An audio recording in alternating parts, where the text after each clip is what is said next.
Pandai. Merek Sama. itu kurma Sukari. Oh, empuk ya? Empuk. Saya Manis enggak, empuk. Ini emang nggak keras, empuk. saya enggak suka kalau yang keras. biasa.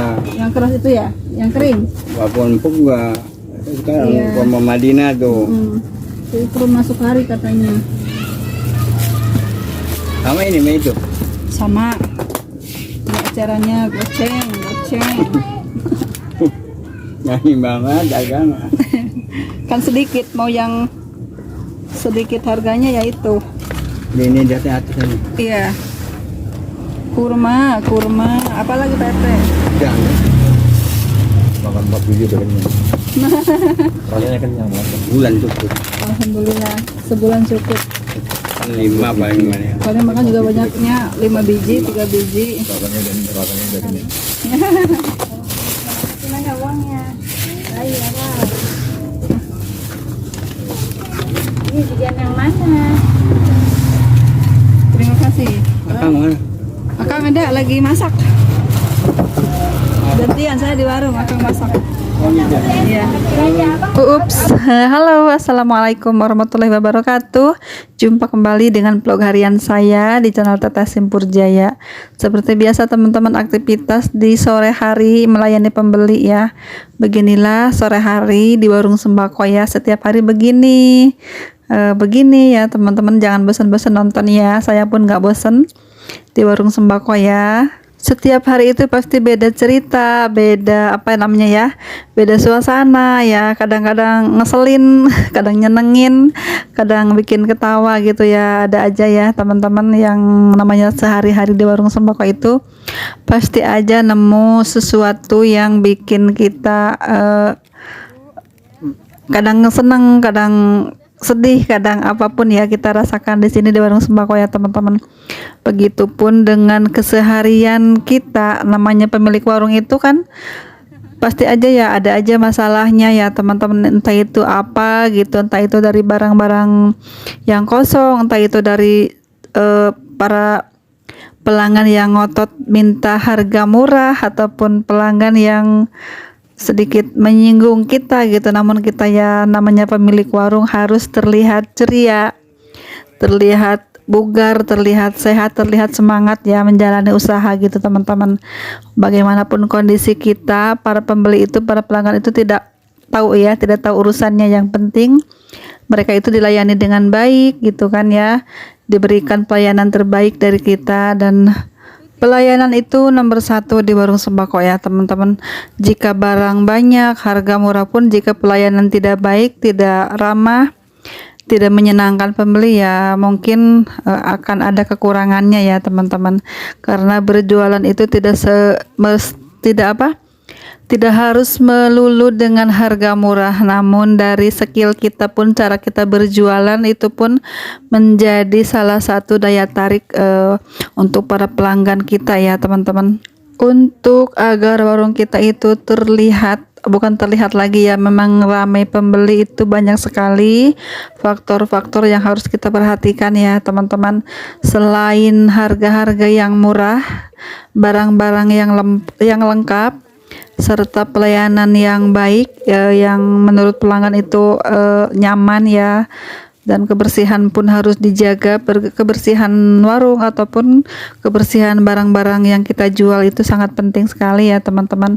Itu poin penting yang kita harus laksanakan, selalu laksanakan di warung sembako seperti itu ya.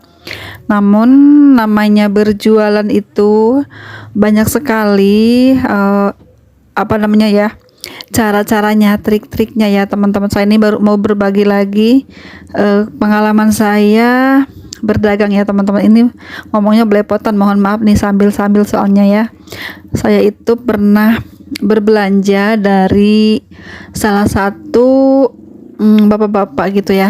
Saya tuh nggak kenal teman-teman, cuman beliau tinggalnya di daerah di sini ya, di lingkungan saya tinggal, namun dia di kompleknya, kalau saya tuh di kampungnya gitu ya teman-teman. Bapak itu pekerja kantoran gitu, mau mencoba usaha warung sembako katanya ya. Dan selang beberapa bulan warung sembakonya itu tidak berjalan dengan baik ya. Waktu itu lewat ke warung saya membawa barang dagangannya ya, mau dijual mau dijual gitu ya. Kebetulan itu waktu itu bawa barangnya kalau nggak salah bawa pampers ya, bawa pampers atau sandal jepit gitu ya, menawarkan kepada saya dengan harga murah. Setelah saya bertanya-tanya gitu, kenapa Pak kok bawa barang beginian, ini udah ada harganya gitu, ada label harganya di kemasannya gitu, dan ini barangnya menurut saya ini jualnya murah banget ya gitu, dibawa modal di pasar gitu teman-teman.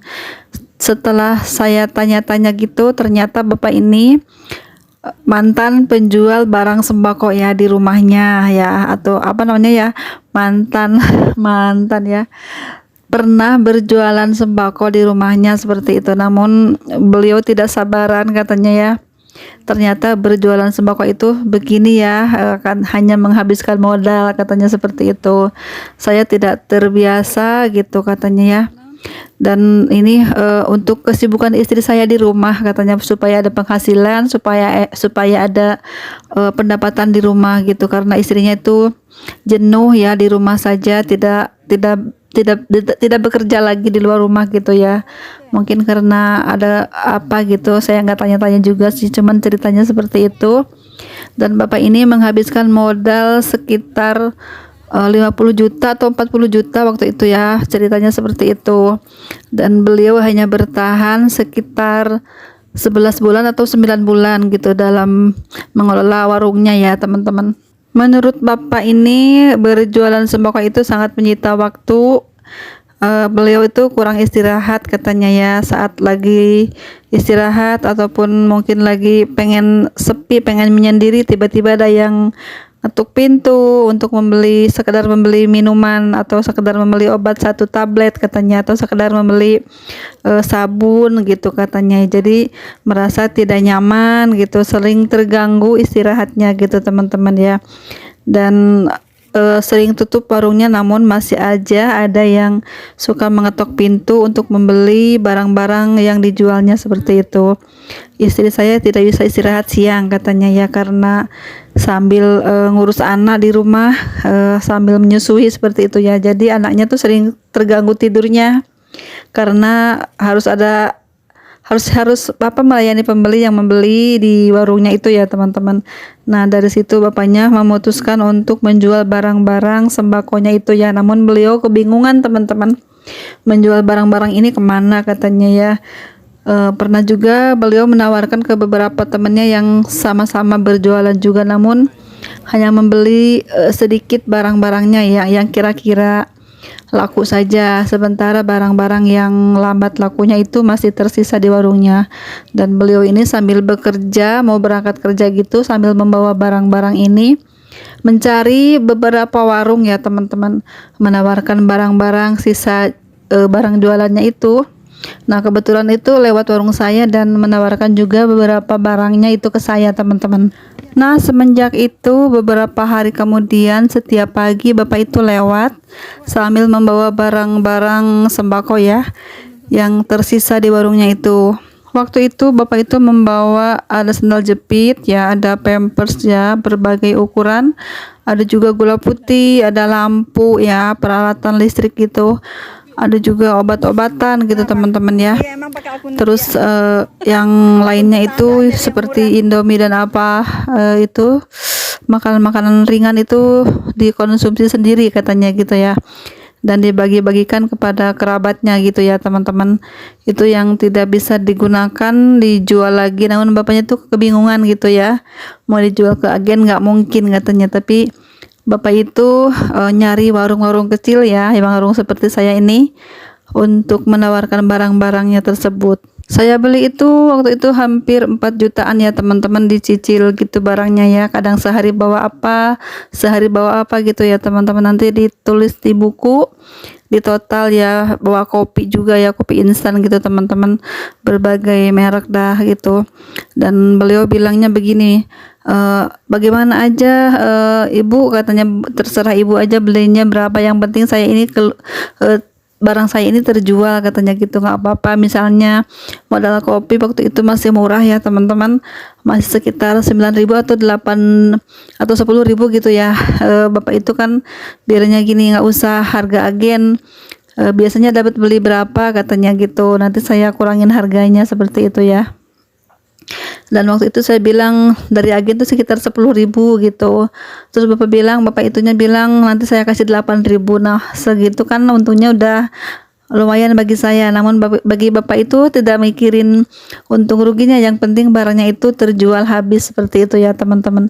Nah setelah saya beli barang-barangnya itu ya teman-teman, ternyata harga jualnya itu Masya Allah ya. Saya sampai ya ampun, pantas aja nggak laku, jualnya segini tuh. Namanya di warung sembako itu kan nggak mungkin untung obat-obatan tuh satunya 1.000, nggak mungkin kan ya teman-teman. Sementara bapak itu menjual obat-obatan itu satunya itu bukan 1.000-an ya teman-teman, satunya itu 1.500 satu butirnya.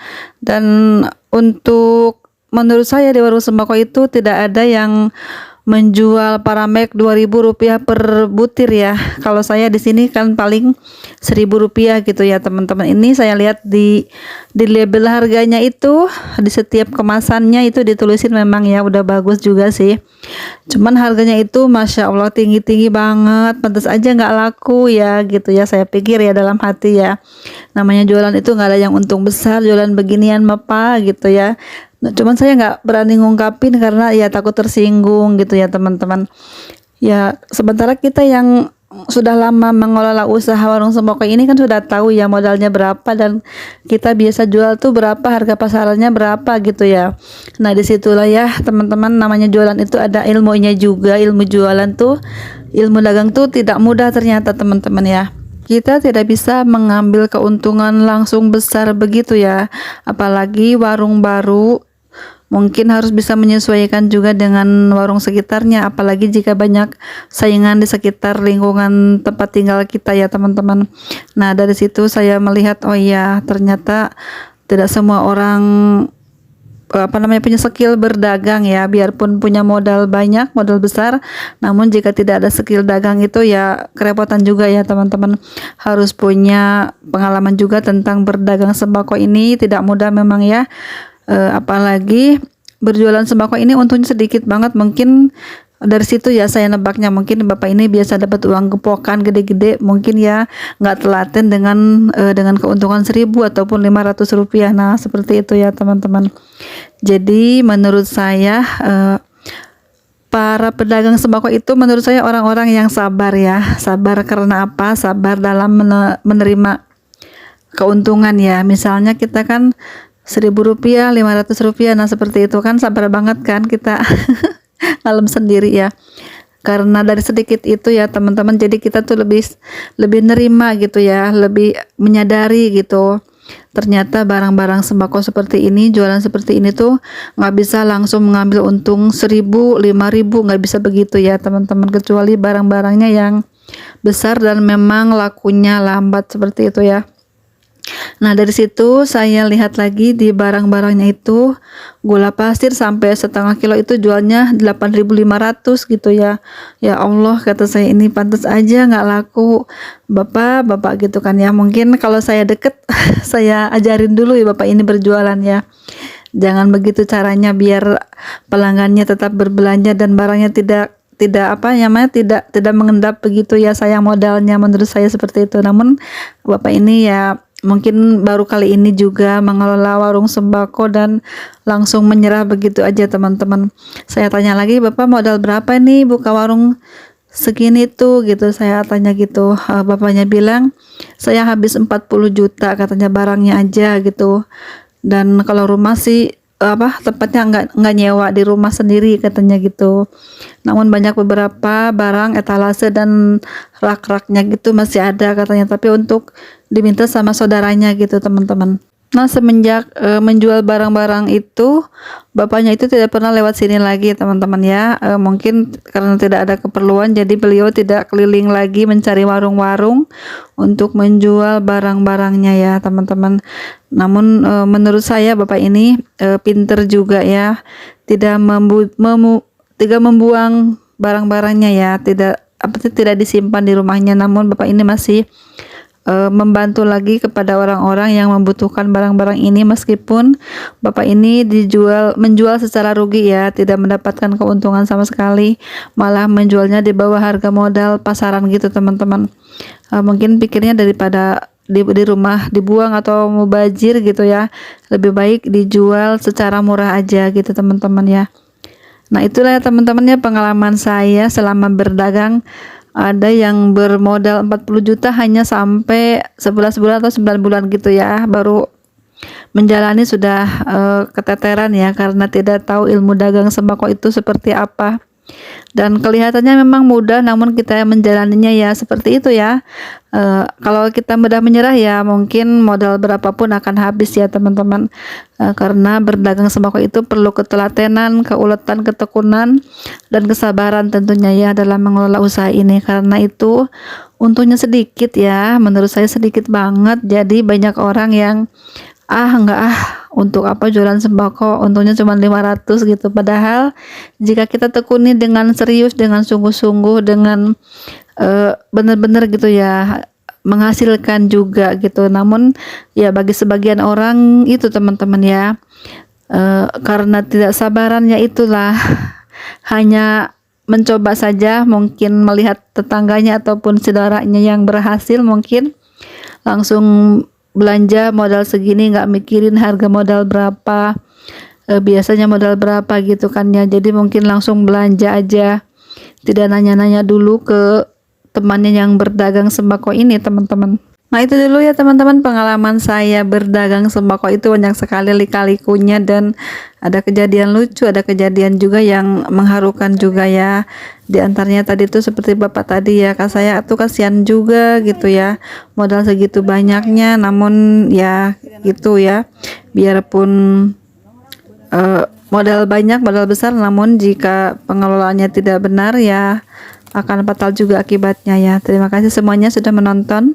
Sampai jumpa di video selanjutnya. Assalamualaikum warahmatullahi wabarakatuh.